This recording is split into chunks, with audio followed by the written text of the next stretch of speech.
थंडीच्या दिवसामध्ये आवर्जून बनवाव्यात अशा कचोरीसारख्या टम्म फुगलेल्या आज आपण मटरच्या पुऱ्या बनवणार आहोत. खूप टेस्टी होतात.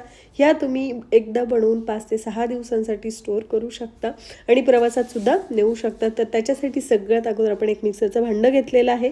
त्याच्यामध्ये आलं घ्यायचं, 2 हिरव्या मिरच्या घालायच्या आहेत. तुम्हाला थोडं तिखट आवडत असेल तर हिरवी मिरची तुम्ही वाढवू शकता. त्याच्यानंतर 1 कप भरून इथे मी ताजे वाटाणे घेतलेले आहेत. फ्रोझन असतील तरीसुद्धा चालतील, पण आता वाटाण्यांचं सीझन आहे त्याच्यासाठी फ्रेश घ्यायचे आहेत. तर हे मिक्सरला फिरवायचं आहे. एकदाच ते व्यवस्थित मिक्सरमधून निघालं नव्हतं, म्हणून मी थोडेसे वाटाणे आहेत ते काढून ठेवलेले होते. ते परत आपल्याला भांड्यात टाकायचे आहेत आणि 1 मूठ भरून कोथिंबीर आपल्याला स्वच्छ धुवून तीसुद्धा याच्यात घालायची आहे. जर हे बारीक होत नसेल तर 1 चमचाभर याच्यामध्ये तुम्ही पाणी घालू शकता. याच्यापेक्षा जास्त पाणी वापरायचं नाही आहे. तर याची ही छान बारीक अशी पेस्ट आपण तयार करून घेतलेली आहे. ही पेस्टसुद्धा आपल्याला एका भांड्यामध्ये काढून घ्यायची आहे. काही याच्यामध्ये आता मसाले घालायचे आहेत आपल्याला. थोडीशी हळद घालायची, 1 चमचाभर चिली फ्लेक्स घालायचे आहेत. 1 चमचा आपल्याला ओवा या पद्धतीने हातावर चोळून घालायचा आहे, त्याच्यामुळे चव छान येते. त्याच्यानंतर अर्धा चमचा याच्यामध्ये गरम मसाला घालायचा आहे. 1 चमचा आपल्याला धने पावडर घालायची आहे. चवीनुसार मीठ घालायचं आहे आणि हे सगळं व्यवस्थित आपल्याला मिक्स करून घ्यायचं आहे. तुम्हाला जास्त थोड्याशा तिखट चमचमीत जर पुऱ्या आवडत असतील तर तुम्ही याच्यामध्ये लाल तिखट घालू शकता. तर याच्यामध्येच आपल्याला 4 चमचे बारीक रवासुद्धा घालायचा आहे. त्याने आपल्या ज्या पुऱ्या आहेत त्या भरपूर वेळ छान क्रंची राहतात. तर मी अगदी थोडंसं याच्यामध्ये लाल तिखट टाकते, कारण लहान मुलांसाठी सुद्धा मी बनवणार आहे ह्या, त्याच्यामुळे अगदी अर्ध्या चमच्यापेक्षाही कमी लाल तिखट टाकलेलं आहे. तुम्हाला थोडे चमचमीत हवे असतील तर तुम्ही जास्त प्रमाणात टाकू शकता. तर इथे मी गव्हाचं पीठ घेतलेलं आहे. टोटल पीठ मी इथे 2 वाट्या घेतलेलं आहे. तर 1 वाटी गव्हाचं पीठ मी याच्यामध्ये टाकलेलं आहे. त्याचप्रमाणे 1 चमचाभर आपण याच्यामध्ये तूप टाकलेलं आहे. तुपाच्या ऐवजी तुम्ही तेलसुद्धा याच्यामध्ये टाकू शकता. तर याच्यामध्ये आपल्याला पीठ एकदाच न टाकता थोडं थोडं टाकायचं आहे.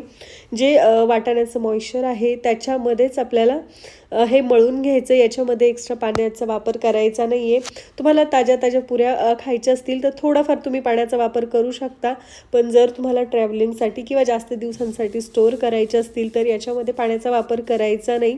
म्हणजे आपल्या पुऱ्या आहेत त्या जास्त दिवस टिकतात आणि वाटाण्यांची जी टेस्ट आहे ती खूप छान येते.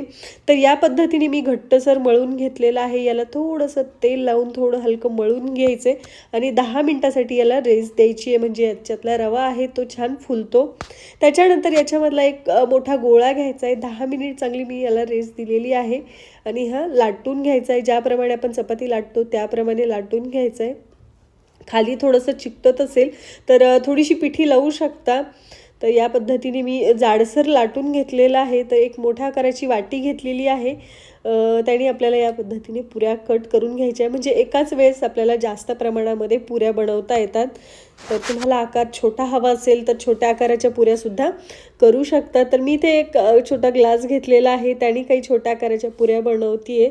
तर मोठ्या ग्लासाने सुद्धा तुम्ही पुऱ्या करू शकता. तर आपलं तेल आता चांगलं गरम झालेलं आहे. त्याच्यामध्ये जेवढ्या बसतील तेवढ्या पुऱ्या याच्यामध्ये टाकायच्या आहेत आणि पुरी तळून वर आली की आपल्याला झाऱ्याने थोडीशी दाबून घ्यायची आहे, म्हणजे आपली पुरी आहे ती मस्त टम्म फुगते बघा.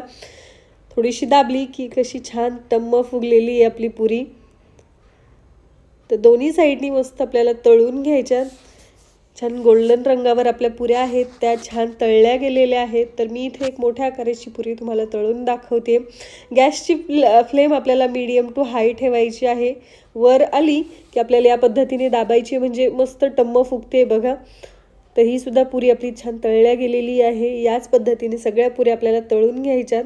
तर भरपूर वेळ झालेला आहे मी पुऱ्या बनवून. तर अजूनसुद्धा तुम्ही पाहू शकता मस्त टम्म फुगलेल्याच आहेत. आपण जशा बनवल्यात तशाच राहतात आणि चवीलासुद्धा खूप टेस्टी लागतात. तर या पुऱ्या तुम्ही दह्यासोबत, लोणच्यासोबत, चटणीसोबत किंवा एखाद्या भाजीसोबत सर्व करू शकता. खूप टेस्टी लागतात.